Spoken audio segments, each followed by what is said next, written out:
So I learned about Frank's actions from a phone call. A phone call that was really one of these, hey, here's an interesting story. Frank's nature isn't to boast or brag. I think Frank got asked, how was your day? And he sort of related this, a neat thing happened to me this morning.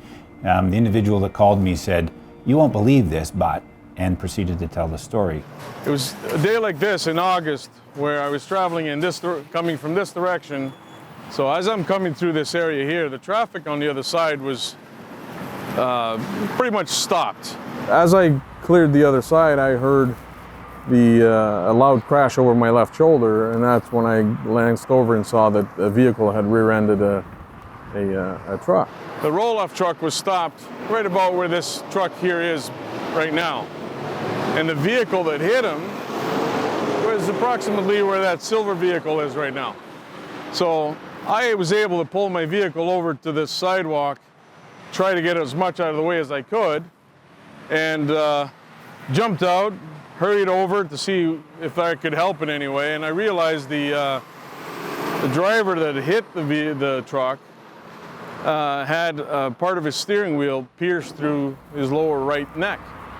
He was bleeding very, very badly. There was blood on the passenger seat of his vehicle. I immediately put my left hand on his leg, tried to apply as much pressure as I can because there was quite a bit of blood. It made it awkward for me to help him because the steel beams from this roll-off truck that went through the windshield, I had to actually get my elbow underneath this steel beam to grab his neck and hold the pressure there. I had my left hand up to, as far as I can remember, almost up to my elbow covered in blood. I remember squeezing and squeezing as hard as I can, and it's just, the blood wouldn't stop. So I grabbed my phone and dialed 911 right away and explained the situation and the area that we were in.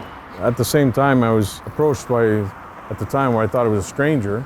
I know now that it was the truck driver that was rear-ended. As soon as he saw all the blood, I remember him brushing down my leg, he passed out. So when he passed out, I'm busy talking to 911 and I look down and I see that his leg is actually on this side of the yellow line. So I'm thinking, this can't be good. There's too many cars are going by like you see today.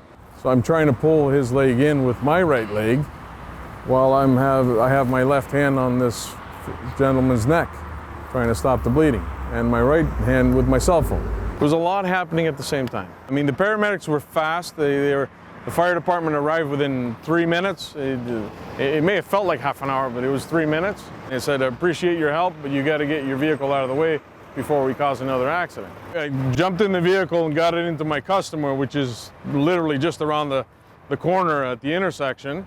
I remember asking, can I use your washroom, because my left hand up to halfway up was covered in blood. Basically, you delivered your load and went on with your day? That is correct. I actually think I had lunch shortly after I washed my hands and then carried on with my day. Extraordinary to enter somebody's vehicle who is bleeding profusely, get it under control,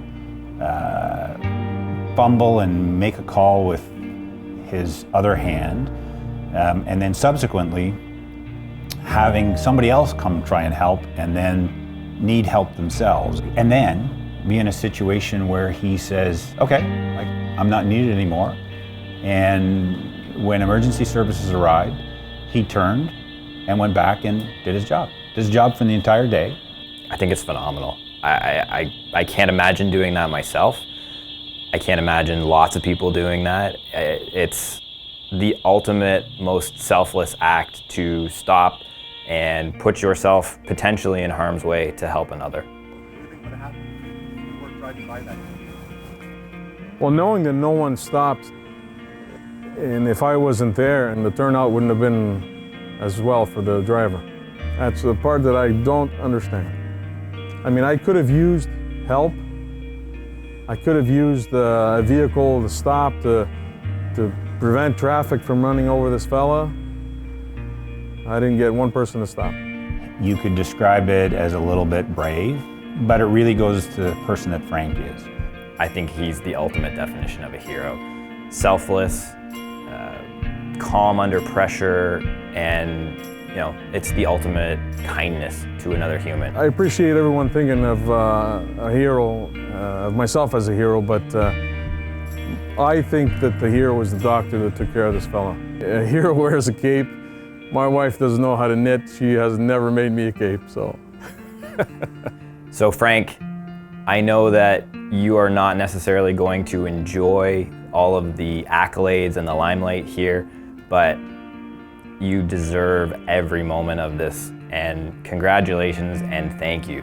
We're proud to have you a member of the Connell Tandet family.